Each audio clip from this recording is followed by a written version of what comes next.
Колеги запросили піддати критиці, що так, а над чим варто попрацювати їхні фотознімки. Зауважу, що ці колеги тільки вчаться при фотошколі бачити, а бачення – це наш основний інструмент, так от бачити композиційні рішення, світлові і кольорові акценти і так далі.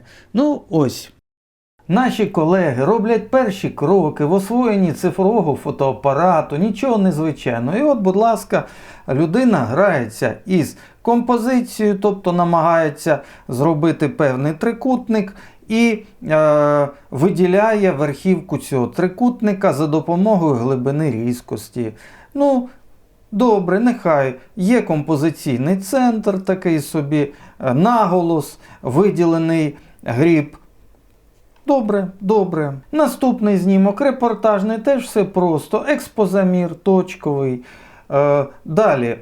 На перехресті лівої і верхньої третин у нас іде екран. І з другого боку його врівноважує постать чоловіка, який на сцені теж на перетині третин композиційно, наче правильно, репортажно. Зйомка з проводкою тролейбуса. Добре. Вчиться людина, теж добре. Так, ну от, будь ласка, домашні припаси. Цікаво, хто так у мішечках їх тримає, але дуже дбайливо на вигляд. І тут ми бачимо точковий замір експозиції. Знову таки в правильному місці у нас яблучко, є певний акцент світлокольоровий, скажімо так, тональний і навіть по фактурі також. І щоб не було негативного простору, трошечки в нижній частині доповнюють горішки, висипані з мішка. Так, композиційний центр, дуже смачний пиріг на вигляд у духовці.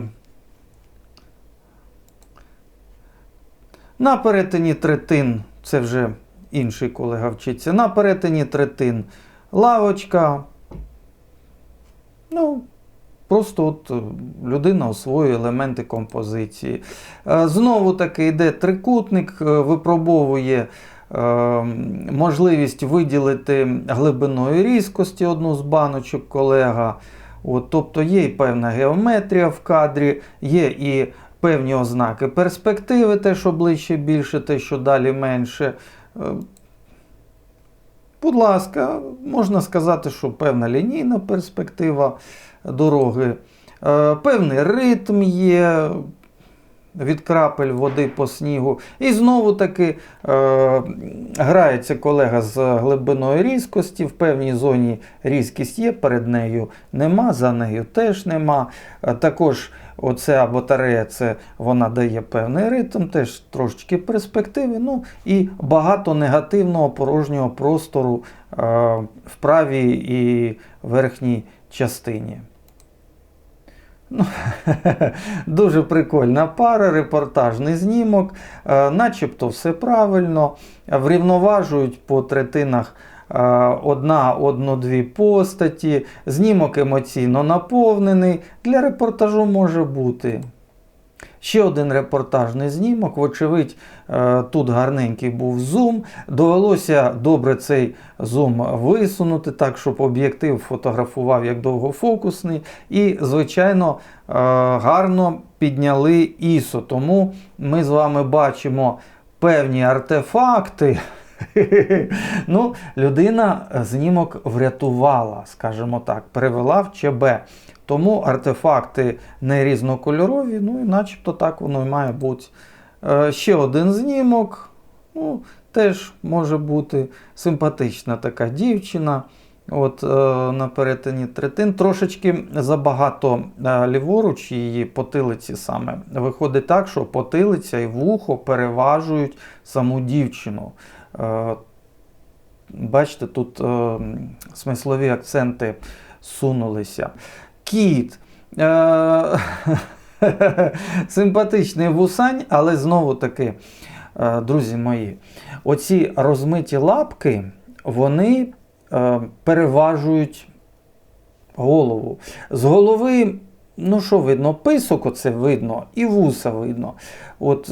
А оскільки оці лапи, вони розмиті і більші, ніж голова, то, скажімо так, це не зміст переважає над змістом. Ну і в лівій частині втрачена рівновага знімку, нічого нема, великий такий негативний простір, знімок просто перехиляється туди на кота. Ну і він трошечки такий на вигляд, я розумію, усвідомлюю, що він відпочиває, але вигляд у нього такий, наче трохи дохлий.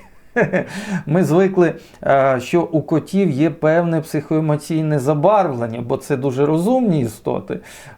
Ми любимо їх за оці емоції, а тут я це вирубився. Дівчина з собакою. Права верхня частина, простір не заповнюють. Можна сказати, що дівчинка з собакою врівноважують одна одну, але багато негативного простору порожнього, який ні про що не повідомляє над собакою. Вони, звичайно, створюють собою певну психоемоційну пару, відбувається якийсь діалог. Чіткості, різкості тут, звичайно, софтить знімочок. Нічого. І оце непоганий знімок, я так розумію.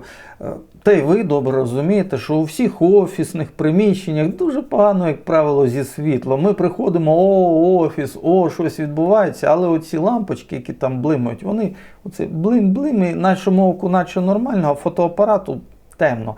ISO доводиться дерти в таких умовах.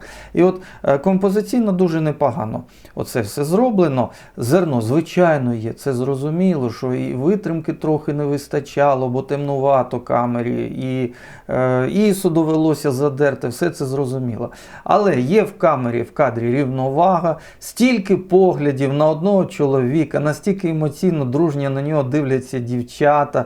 Ми з вами знаємо, що лінія погляду, про це на курсах. Коротше кажучи, непогано, дуже непогано.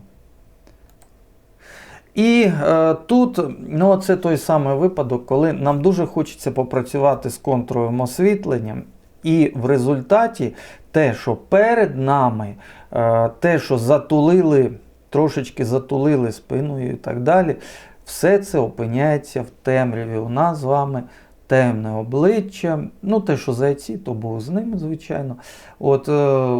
Але темне обличчя, велика рука, яка має більше смислів, більше сенсів, ніж обличчя іменинниці, які 26 років, дай Бог, міцного здоров'я і обов'язково мирного життя. Так. І голуб миру у неї, до речі, на шиї, я прошу помітити. Цікаво. Значить, це та сама ситуація, коли варто фотографувати, наприклад, з віддзеркалювачем, або хоча б задіяти, якщо ви фотографуєте на невеличкій відстані, на камерне відеосвітло для фотографії. Однією рукою тримаєте, другою фотографуєте. Або вже той самий спалах. Це той самий випадок, коли нам варто задіяти хоча б той самий спалах на вулиці вдень. Дехто зовсім заморочується тим, що беруть з собою світло, яке працює від акумуляторів, велике, з розсіювачами, студійне світло, постійне, прилади постійного світла, і працюють з ним на вулиці. Тобто варіантів безліч. Можна пустити через софтбокс, можна пустити через фростраму, хтось здалеку пускає через френельку. Але коли отаке контурове освітлення, ми пам'ятаємо те, що зі спини там світла буде достатньо, а отак перед нами з'явиться тінь. Людина саму себе затінить. Це усвідомлюємо. Фотоапарат виконав своє завдання, зафіксував певні закономірності. А що далі? Чи є в цих кадрах щось таке, що автор хотів би повідомити світу, і світ, у свою чергу, відгукнувся б? Щось, що покращить настрій глядачу, змусить його замислитися, створює стимул, такий, аби цей знімок захотілося побачити нам ще, повісити його собі на стіну замість картини. Ми ж прагнемо бути не фіксаторами реальності, а фотохудожниками. Прагнемо не рефлексувати на реальність, а створювати реальність. Не бігти навздогін подіям, а створювати фотографію як подію, як інформаційний та культурний привід. Сьогодні я хотів би показати вам приклади робіт двох жінок, яких давно про себе називають талантами і навіть декого геніями фотографії на смартфон. При тому, що смартфон, будемо відвертими, на відміну від фотоапарату, це крихотулечкий сенсор, який не любить кордонних умов освітлення. При збільшенні зображення зі смартфону картинка розповзається на пікселі, жодного тобі професійного режиму збереження файлів у смартфоні, голі JPEG. Тобто смартфон нам не пробачає помилок, як плівка. І треба одразу на смартфоні фотографувати бездоганно. Інакше отримаємо брак. Смартфон у порівнянні з фотоапаратом – це хард-режим. І от в такому хард-режимі фотографує казково талановита Наталія Пасічник. І це, я вам скажу, явище в світі фотографії. Вона скромно називає свою манеру імітацією піктореалізму. Її роботами я не тільки б з радістю прикрасив дім чи офіс, а і робив би їх обкладинками книжок. Mobile phone, my word, пише вона. Вибачте мою англійську.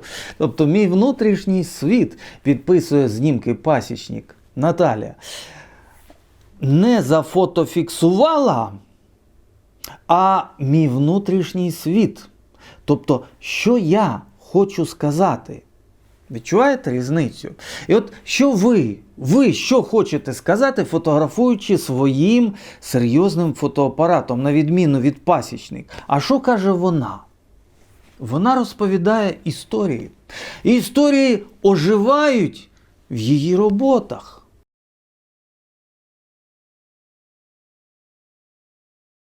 Фотографує на такий собі смартфончик, а далі методом подвійної, потрійної експозиції, тобто накладання знімків, створює художні композиції. Пишу Наталі Пасічник: а давайте ми з вами зробимо інтерв'ю на каналі. Вона відповідає: здивували так здивували. Я, звичайно, не проти, тільки ж мої фото не дуже якісні з технічної точки зору. В мене немає ноутбуку, тому я свої роботи бачу тільки в телефоні, а великий екран покаже всі недоліки.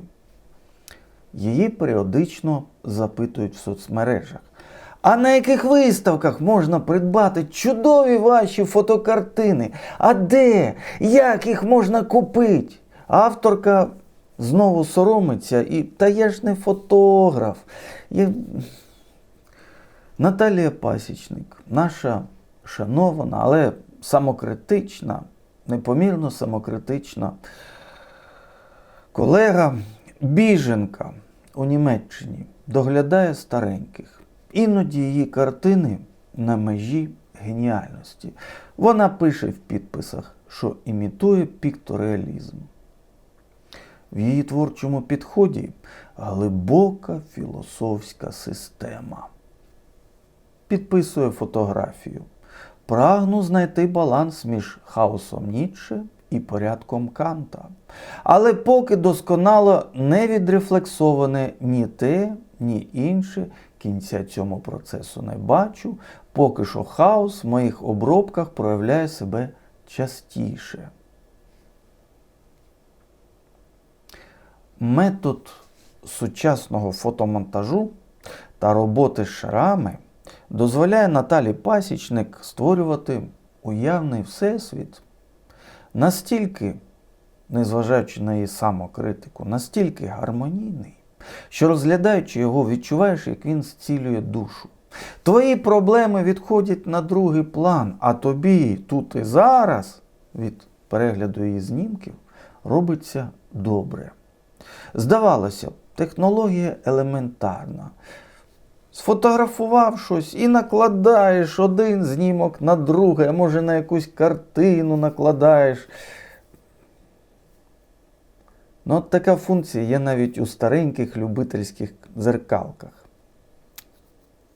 Здавалося б, технологія елементарна. Накладати знімки один на одний. Така функція є навіть у старих любительських дзеркалках. Але ні, так не працює. Це має бути продумана і яскраво відчута композиція. Чи фотографія – це, основа таких фотокартин у Наталії Пасічник, поза сумнівів, це фотографія. А далі художниця розкриває своє власне оригінальне бачення, зображення. І воно, друзі мої, неповторне. Давайте ми з вами зайдемо на Інстаграм до Наталі Пасічник і подивимося, як вона працює. Отже, ми на гостинах у Наталі Пасічник, 656 дописів і 257 читачів. Також стежить близько 600 людей. Ми з вами бачимо засніжену вулицю, в куті якої розташувалися дві одинокі лави.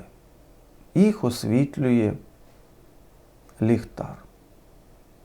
Ми бачимо, що до однієї з лав, а може і до проходу між ними, підійшла тільки одна людина і почалапала собі далі. І нікого на цих лавах не залишилося. А могли б сісти люди, спілкуватися. Проте вони вирішили залишитись одинокими. От про що розповідає її картина. Дивимось наступну. 2 дні тому. Знову мобілфон. Ліс. Злітають птахи. Можливо, ворони, можливо, хижі якісь. І на них знизу дивляться люди.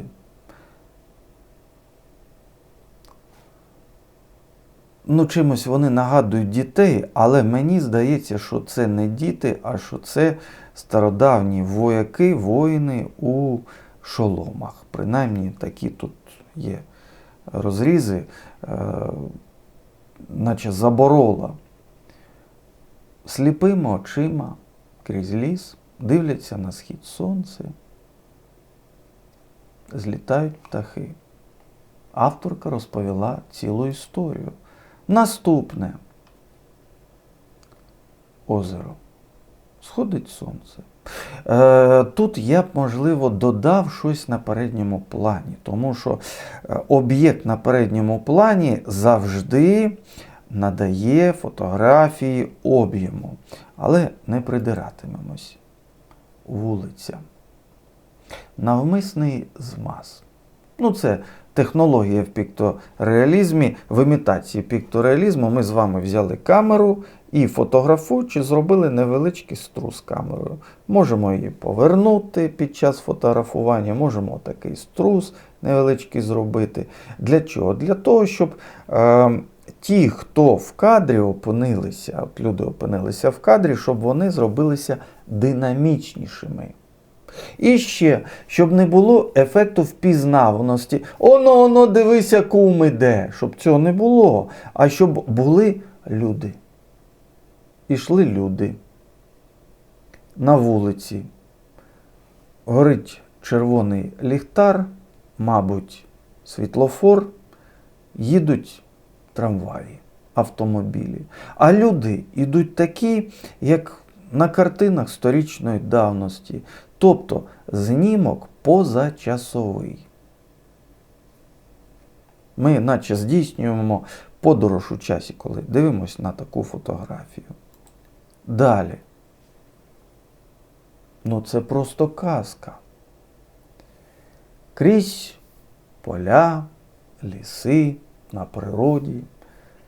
Хтось подорожує, велосипедом. Дамський велосипед або підлітковий. І везе величезний подарунок – золоту рибку. І вона готова виповнити бажання, коли доїде. Ціла казка. Наступне. Одинока жінка стоїть серед зими. Над нею схилилися гілки дерев, що нагадують собою серце. І поруч з жінкою на гілці сидить така ж одинока ворона. І між ними відбувається мовчазний діалог. На цей діалог дивиться місяць. Наступне. Бачите, тема птахів у Наталії Пасічник досить часто з'являється. Тема птахів, тема риб. Бо людина не існує сама по собі. Людина існує в тварному Богом світі. Господь сотворив дерева, сотворив воду, сотворив риб, птахів, інших звірів. І людина подорожує в часі в цій екосистемі. Все це є на даній картині. Далі знову одинока людина іде довгим шляхом, засніженим шляхом, несе торбу, навколо дерева, світяться фари машин, є певна перспектива, навіть лінійна перспектива дороги, є певні ритми стовпів, які стоять обабіч дороги, і людина, наче акцент, іде по цьому білому засніженому просторі. І знову одинока ворона, де на перетині третин. Хто ходить на курси мої, ті знають, розуміють, про що йдеться. От на перетині третин сидить ворона на проводах і далі лінії електропостачання. От дивиться зверху, що відбувається у людей, чи є у них світло. І знову тема самотності, самотної людини, можливо, самотності у Німеччині, оскільки Наталія змушена була переїхати туди з України, може тимчасово. Лавочка, скамійка, де могли б бути люди, їх немає. Зате дві ворони порпаються, шукають собі щось на сніданок. От. Ранок. Сонце віддзеркалюється у воді і кризі. Сидить птах, який вирішив перезимувати. За практично кожним сюжетом Наталії Пасічник можна було б скласти щось як японське танку. От короткий якийсь вірш, там птахи летять, дивляться на дерева, а знизу вода, проглянуло сонце. Акація загубила своїх дітей. Ті впали, мабуть, виростуть. Ніч, сніг, зима.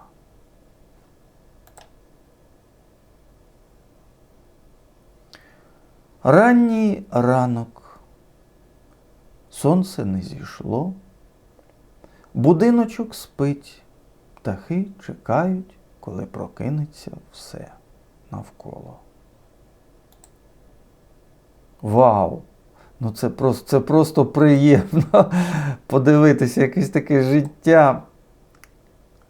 І знову одинокі люди, самотні люди, які стоять, щось чекають, коли життя до них підійде. І летять птахи, навколо пейзажі, пара, мама і донечка ідуть крізь буревій зимовий, схиляються гілки до них, дійдуть додому. Ці двоє прожили життя разом. Тепер вони ідуть свої останні кроки. Роки минають роки. І перед ними, як ви бачите, така лінійна перспектива у вигляді дороги, яка начебто перекреслена, от щось таке, як хрест перед ними. Білий такий хрест. Портал або час. Жінка йде засніженим парком, лави порожні, людей нема. Крутиться час навколо неї, біжить, поспішає.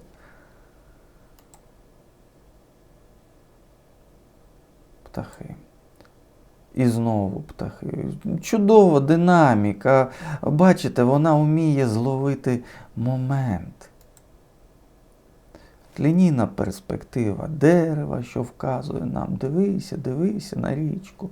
І до річки підходять, ми бачимо сліди, хтось підходив до річки, близенько, дивився на неї, милувався пейзажем, пішов собі геть, пейзаж для нас залишається. Динаміка. Людина, автомобілі, ліхтар, життя триває. Чапля, маленька чапля дивилась у воду, бачила, як сонце сходить. Багато людей живуть у будинку, ще більше їх у кафе. І жодного лайку. 10 лайків, буде 11. У фотографів є завдання сфотографувати відповідно своїх знань, навичок і вмінь. І є надзавдання сфотографувати так, аби це несло якісь життєві сенси, аби це несло смисли глядачам, щоб ми бачили не просто якусь дію в кадрі, хтось щось робить, а щоб з цього була ще якась надідея. Не просто робить, а знаєте, у журналістиці є жанр, новина. Що, де, коли. Простий жанр, як у фотографії, звичайні репортажні фотографії. А є розширені можливості для новини. Наприклад, коментована новина. А що з приводу цієї події думає отой чоловік? І оця жінка, що думає з приводу цієї події? А що було до цієї події? А що буде після цієї події? До чого це призведе? Коли ми з вами бачимо не просто що де коли, а якийсь елементарний аналіз у тій самій фотографії в кадрі, ми з вами бачимо не просто тут і зараз, а ми бачимо перед історією і те, що буде майбутнє. Ці речі дуже важливі. Якщо ми формуємо фотознімок, кадр заздалегідь, ми можемо подумати про діалог між частинами цього кадру. Не просто дядя Сережа в кадрі, а дядя Сережа збирається вкрутити лампочку. Бачите, вона мене врівноважує, це ми з вами композиційно зробили. Але при цьому всьому ми з вами зробили картинку, що щось відбудеться далі. Приклади. Не просто пожежний я, а пожежний, що зараз врятує дівчинку. Не просто архітектор, а архітектор, який зараз планує місто, і місто буде отаким. І ось там стоїть модель цього району чи міста, яке планує архітектор. Не просто лікар. Став собі і дивиться кудись. От я лікар, от я. А лікар, який рятує людське життя, і по чолу в нього отут збігає крапля цього поту, і медсестричка зараз вимакує цей піт. І ми з вами бачимо, наскільки важлива ця операція, наскільки важливий цей порятунок. Ми бачимо, що людина докладає всіх сил. Тобто не просто фотофіксація чогось, когось, того, що відбувається, а подальші якісь сенси. Є смислова глибина. Є не тільки глибина композиційна, є смислова глибина. Давайте ми над цим трошечки попрацюємо. Двоє людей у спільному ритмі віддзеркалили два контрабаси. Музика лунає на виставці картин і фотографій.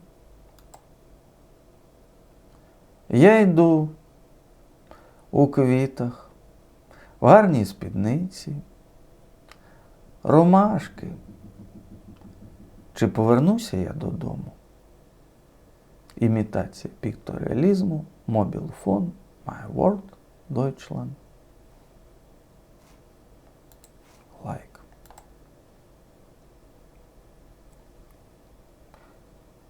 Світ розкинувся переді мною. Сісти у крісло, дивитись на дерева, відчувати пальцями босих ніг стрижений газон. Світ розкинувся переді мною. Діалог. Двоє жінок спілкуються. На них дивляться дві скульптури.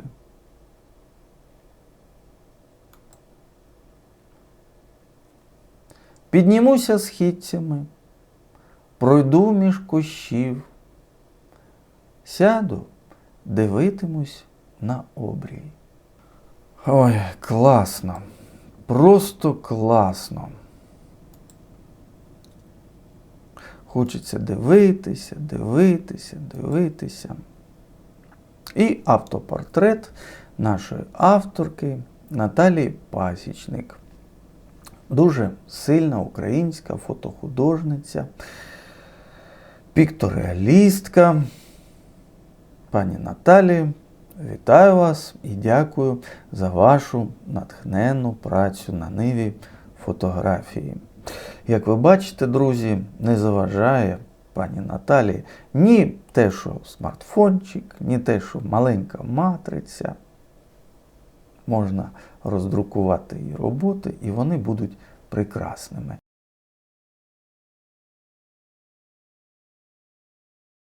Наступна авторка, яка вразила мою уяву, і за якою давно вже спостерігаю з насолодою, має абсолютно іншу манеру творчості, ніж Наталя Пасічник. Дар'я Григоренко. Даша. 553 дописи, 225 читачів і стежить за нею 88. I love nature. Подобається їй натуральне фотографувати, хобі-фотограф, тобто вона себе не вважає професійним фотографом. І подивимося на її знімки.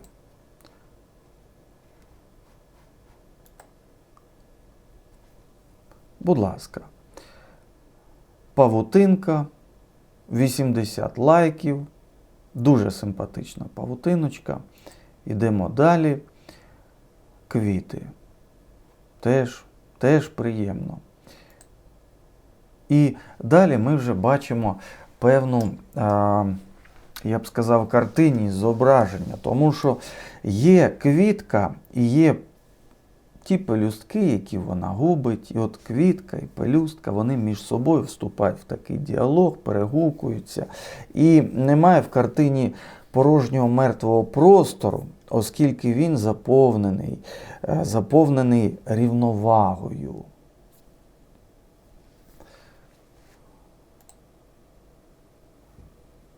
Можливо, та ж сама квітка в іншому ракурсі. Ми бачимо, що наче пасмо волосся на лоба цій квітці, одна пелюстка впала, вона наче кокетує і при цьому в'яне, і губить свої пелюстки. От знову таки історія, ціла історія квітки. І знову таки оця квітка, щось таке, як дикий сонях, лежить на комоді, ранок, задивляється у вікно, годинник показує 7:25. Перший промінь впав на квітку, а вона вже не жива. Її вже зрізали. Чудово опрацьована тема. коли ми починаємо гортати в часі назад, то ми бачимо, що Дар'я Григоренко опрацьовувала цю квітку досить довго, і коли та квіточка була, скажімо так, свіжою, от бабка була з нею, бабка сіла на квітку. Джмель сідав на цю квіточку, ну, прекрасне макрофото. Равлик на цю квітку вповз. Нарешті ця квітка жила у вазі. Чудові кольори, достатня деталізація, приємна глибина різкості. От на що вона, Даша, фотографує? Xiaomi Redmi Note 10 Pro. Чудове макрофото. Я бачу, що Дарині подобається макрофотографувати. Цей знімок нагадує справжню картину. Картину, знаєте, таку по світлу, по деталізацію. Ну, от, чимось наближене до епохи відродження. Ну, от, щось таке от по світлу є.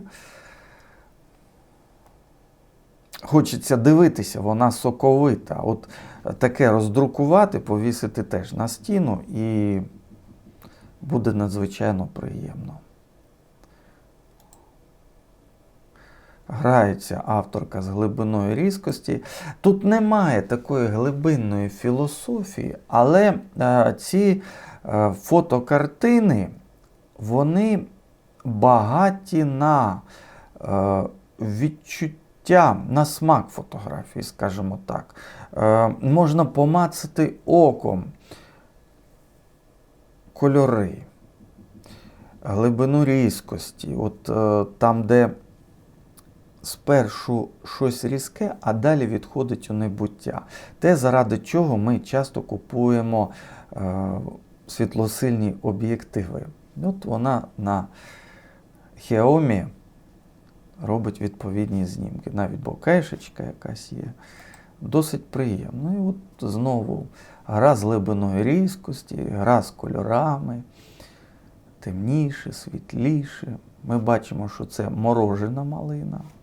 На ній начебто щось таке, як сніжиночки. Просто знімки на дорозі.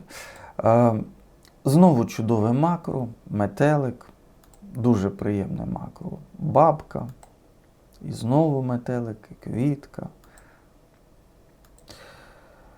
Дарині надзвичайно вдаються, ну, пейзажі у неї симпатичні, слів нема, але надзвичайно їй вдаються макро. І от її макрофотографію хочеться дивитися як історію, як сюжет, спостерігати за тим, за чим спостерігає вона. Невеличкі такі історії. Комаха сіла на квітку, метелик сів на листя. Дощ пройшов, краплі роси.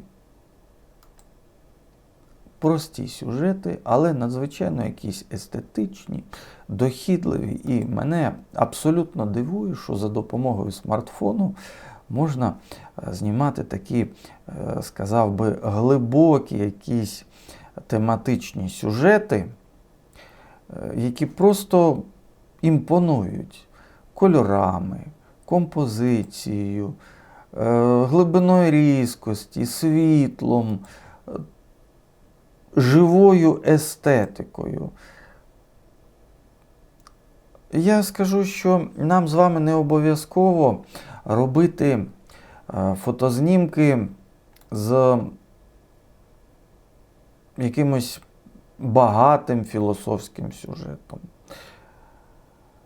Пам'ятаю, коли був дитиною, розгортаю якийсь дитячий журнал, і ми з вами усвідомлюємо, що картинку для дітей примітивізують. І от я досі пам'ятаю ті прекрасні, примітивні, ну що значить примітивні? Деталізовані, але спрощені для сприйняття малюнки, які ваблять дітей. Діти одразу розуміють, що це дитяче, це для них. От ці картинки зручно сприймати. І отака зручність сприйняття є в роботах Дарини. Будь ласка, діалог двох маленьких равликів. Ну, я пам'ятаю, до речі, що коли мав псевдодзеркалку з зумом, то отакі фотознімки на ту псевдодзеркалочку теж можна було робити. Не обов'язково мати смартфон. От чудова композиція. Трикутник, де у вигляді наголосу є равлик. Прекрасна композиція. Коли ми фотографуємо щось одне, воно саме по собі може бути естетичним, може нести нам радість. Але якщо ми ускладнюємо композицію, трошечки відходимо далі від композиційного центру, то з'являються якісь інші деталі, які роблять знімок цікавішим. Ну, от, до речі, простий знімок, просте макро, але таке враження, що всередині маківки оцієї невизрілої, незрілої, чи серце б'ється, чи вогонь, жарина якась. Цікаво на це дивитися. Щось таке загадкове тут відбувається. Насадочка 100-мм у Дарини на Xiaomi. Тобто вона використовує, як ми з вами бачимо, об'єктиви. Гралася із насадкою. Просто приємно дивитися на її картини, на її сюжети.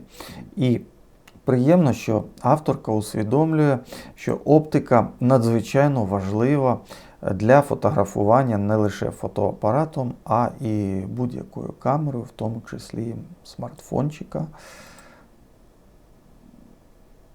Симпатично, просто симпатично. Я знову таки хотів би наголосити, трошечки віддалилися від об'єкту зйомки, і картина вже може вмістити в себе більше. З'являється не просто щось, на чому ми акцентуємо, ось дивися, там вишенька із краплями, а з'являється вже певна взаємодія між частинами того, що є на знімку. Чому я настільки люблю широкий кут? І чому до широкого кута з часом приходить більшість фотографів. Спершу вони починають фотографувати справжнім портретним об'єктивом і вкладають портретованих чи фотографованих у такі сірникові коробочки і кажуть, це портрет. А потім вони беруть собі все ширший об'єктив і починають бачити композицію ширше. І вже з'являється більше факторів в одному знімку, якими можна гратися. От ми спостерігаємо зараз 3 мандарини і дольки 4-го, і можемо, наприклад, провести лінію і зробити отакий або трикутник, або квадрат. В кадрі з'являється геометрія. Цікаво вже дивитися. Ми бачимо певну взаємодію між 3 оцими цілими мандаринчиками. От, певний ритм між ними, як у вальсі. І раз, і 2, і 3. І бачимо наголос у вигляді долік вже почищеного мандарина. Композиція зробилася багатшим. Не бійтеся віддалятися від композиційного центру. Гарна така алегорія. Всього багато, всього дуже багато. Авторка експериментувала. О, Новий рік, мандарини. Тобто, ми з вами можемо вчитися, от у Дарини можемо вчитися. Якщо ми беремо щось, то це щось ми можемо сфотографувати не один раз. Дарина бере квітку і робить з нею, продумуючи різні сюжети, робить з нею серії. Бере мандарини і робить з ними різні знімки, різні сюжети. Не обов'язково нам з вами робити так. Один композиційний центр і одна фотографія. Ні, якщо ми по-справжньому почнемо обмірковувати, що ми хочемо сказати, що ми хочемо показати глядачу, що ми хочемо довести своїм сюжетом, якщо в нас є що розповісти, то ми починаємо навколо якогось об'єкту вибудовувати різні композиції. От був я, тепер я і чашка, я п'ю чай. Ми вже композицію доповнили.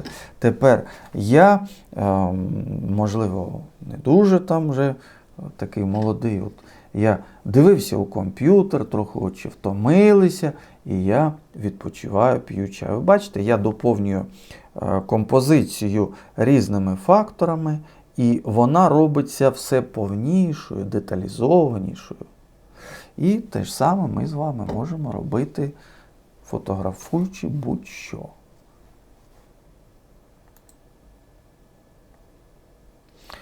На знімку може бути щось просто приємне, таке миле, сю-сю-сю. А можна додумати фотографію і зробити сюжет повнішим.